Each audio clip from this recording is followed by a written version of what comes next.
नमस्कार प्रिय विद्यार्थियों, मैं सुनीता आज आपको कन्यादान कविता का भावार्थ समझाने जा रही हूँ। तो चलिए पहले हम समझते हैं कि कन्यादान है क्या। कन्यादान एक रस्म है जो विवाह के अवसर पर निभाई जाती है।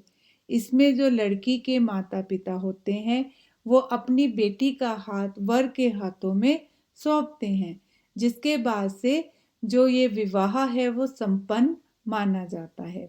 इस कविता के जो कवि हैं उनका नाम है ऋतुराज और इनका जन्म सन 1940 में भरतपुर में हुआ। तो चलिए अब हम इस कविता का भावार्थ समझते हैं। तो बच्चे सबसे पहले हम कन्यादान का शाब्दिक अर्थ समझते हैं। कन्यादान का शाब्दिक अर्थ होता है कन्या का दान। यह शब्द सुनने में कुछ अटपटा सा जरूर लगता है, लेकिन भारतीय समाज में इस परंपरा का अपना एक विशेष महत्व है।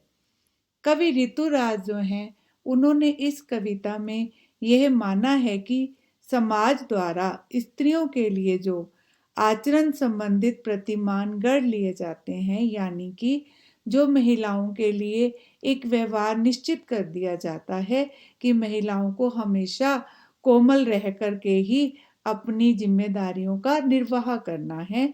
तो इसमें उन्होंने बताया है कि उनके कोमलता के गौरव में कमजोरी का जो उपहास है, या हम कह सकते हैं कि जो हंसी है वो छिपी रहती है। और इस कविता के माध्यम से उन्होंने शादी के बाद स्त्री के जीवन में आने वाली जो विकट परिस्थितियां हैं उनके बारे में एक संदेश देने की कोशिश की है। और उसके साथ ही उन्होंने विवाह के पश्चात जो बेटी की विदाई करते समय माँ अपने जीवन में जो सभी अच्छे बुरे अनुभव होते हैं, उन अच्छे बुरे अनुभवों को, उन अच्छे बुरे अनुभवों से जो उसने सीखा होता है, या हम यूं कह सकते हैं कि उन अनुभवों को निचोड़कर एक सही व तर्क संगत सीख देने की कोशिश वह अपनी बेटी को करती है, जिससे कि उसकी जो बेटी है वो ससुराल में सुखपूर्वक रह सके। इस कविता में कवि ने जो माँ का वर्णन किया है वो परंपरागत माँ से बिल्कुल भिन्न है, जो अपनी बेटी को सीख देती है कि वो हिंसा, अत्याचार और शोषण के खिलाफ अपनी आवाज अवश्य उठाए।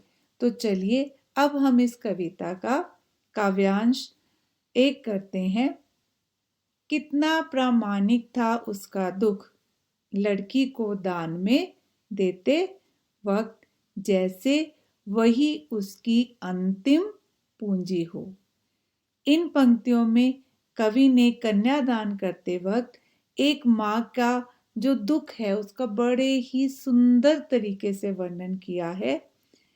जो कवि कहता है कि जब कन्यादान करते हुए या बेटी की विदाई करते समय जो माँ का दुख होता है वो बड़ा ही प्रामाणिक होता है, सत्य होता है। क्योंकि जो बेटी होती है वो माँ के सबसे निकट होती है। इतना तो आप भी समझते हो कि जो माँ और बेटी है उनका एक गहरा संबंध होता है। वो अपनी हर एक बात को एक दूसरे के साथ साझा करती हैं, हर सुख दुख में एक दूसरे की सच्ची सहेली होती हैं। लेकिन अब वही बेटी उनसे जब दूर जाने लगती है तो माँ को ऐसा लगता है जैसे सबसे अनमोल आखिरी पूंजी को वह दान करने जा रही है। तो चलिए अब हम इसका करते हैं काव्यांश 2। लड़की अभी सयानी नहीं थी, अभी इतनी भोली सरल थी कि उसे सुख का आभास तो होता था, लेकिन दुख बांचना नहीं आता था। पाठिका थी वह धुंधले प्रकाश की, कुछ तुकों और कुछ लयबद्ध पंक्तियों की। अब इन पंक्तियों में कवि ऋतुराज क्या कहते हैं कि जो लड़की है वो अभी सयानी नहीं थी, यानी कि जो लड़की है वो शादी के योग्य तो हो गई है, उसकी उम्र तो हो गई है शादी के लायक, लेकिन अभी वो इतनी समझदार नहीं थी कि दुनिया को समझ सके या दुनियादारी की बातों को वो समझ सके। अभी वो इतनी भोली, इतनी मासूम है कि उसे सिर्फ सुख का आभास, जो सुख है उनका आभास है, उनका एहसास है, क्योंकि वो अपने मायके में रही है, अपने माँ के आंचल में रही है। उसने अपने मायके में सिर्फ सुखों को ही देखा है, खुशियों को ही देखा है। लेकिन उसे जो जीवन में आने वाले दुख हैं, परेशानियां हैं, उनके बारे में अभी उसे कुछ पता नहीं है। और उसे दुख बांचना नहीं आता, यानी कि उसे जीवन में आने वाले जो दुख और परेशानियां हैं ना तो उनका पता है, ना ही वो उनको किसी के साथ उन्हें बांटना या हल करना आता है। आगे कवि कहते हैं कि जिस प्रकार हम धुंधले प्रकाश में किताबों में लिखे हुए अक्षर पढ़ते हैं, अब जैसे होता है ना कि अगर हम धुंधला प्रकाश है उसमें हम कुछ पढ़ने की कोशिश करते हैं तो क्या होता है, हमें अक्षर क्लियर दिखाई नहीं देते है ना, अच्छे से स्पष्ट दिखाई नहीं देते। हम कई बार क्या करते हैं, अंदाजा लगा करके ही उनको पढ़ने की कोशिश करते हैं।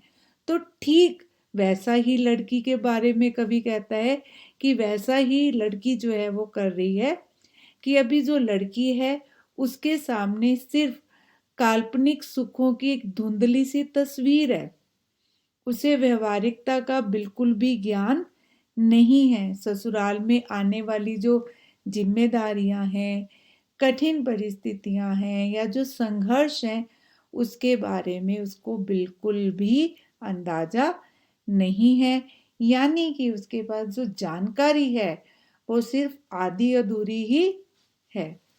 तो चलिए अब हम करते हैं काव्यांश 3। माँ ने कहा, पानी में झांक कर अपने चेहरे पर मत रीझना, आग रोटियां सेकने के लिए है, जलने के लिए नहीं। इन पंक्तियों को ध्यान से देखिए। आग रोटियां सेकने के लिए है, जलने के लिए नहीं। वस्त्र और आभूषण शाब्दिक भ्रमों की तरह बंधन है स्त्री जीवन के। इन पंक्तियों में जो माँ है वो अपनी बेटी की विदाई के समय उसको, अपनी बेटी को जीवन जीने की सबसे बड़ी सीख जो है वो उपहार स्वरूप दे रही है, जो जीवन भर उसकी बेटी के काम आएगा। माँ अपनी बेटी को समझाती है कि तुम अपनी सुंदरता पर ज्यादा खुश मत होना, क्योंकि जो सुंदरता होती है वो स्थायी नहीं होती। फिर वो अपनी बेटी को सिखाती है, अपनी बेटी को कहती है कि जो आग का प्रयोग होता है वो सिर्फ खाना बनाने या रोटियां सेकने के लिए ही करना, लेकिन अगर आग का प्रयोग जलने या जलाने के लिए किया जाए तो तुरंत उसका विरोध करना। इन पंक्तियों को मैंने पहले भी आपको बोला था कि ध्यान से देखना, ध्यान से पढ़ना, क्योंकि यहाँ पर कवि ने बड़े ही सहज रूप से उन लोगों पर कटाक्ष किया है जो दहेज के लालच में आकर अपनी बहुओं को आग के हवाले कर देते हैं। दहेज प्रथा जैसी सामाजिक कुरीति पर कवि ने यहाँ पर कड़ा प्रहार किया है।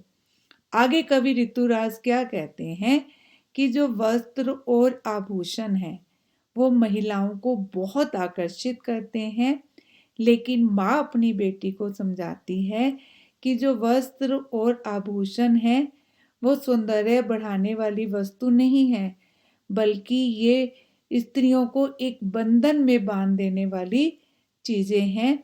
इसलिए इनके लालच में तुम कभी भी मत आना।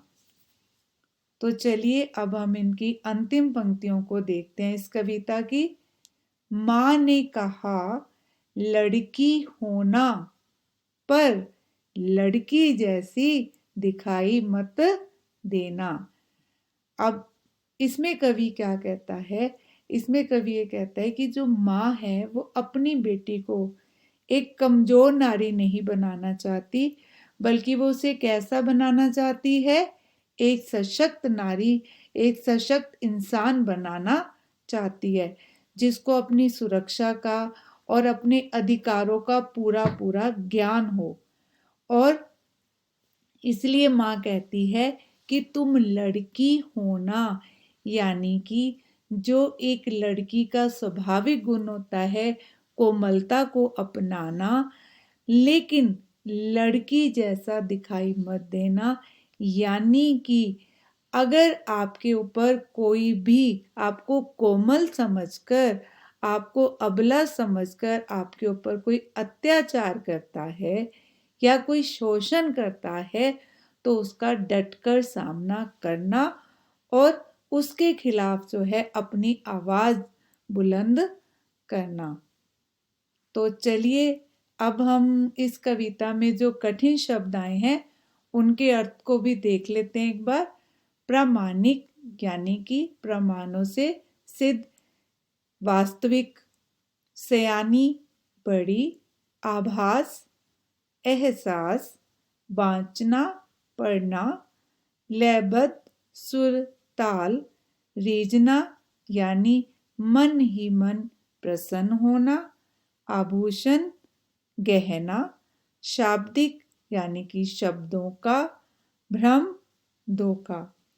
मैं आशा करती हूँ कि आपको यह कविता अच्छे से समझ आ गई होगी। धन्यवाद।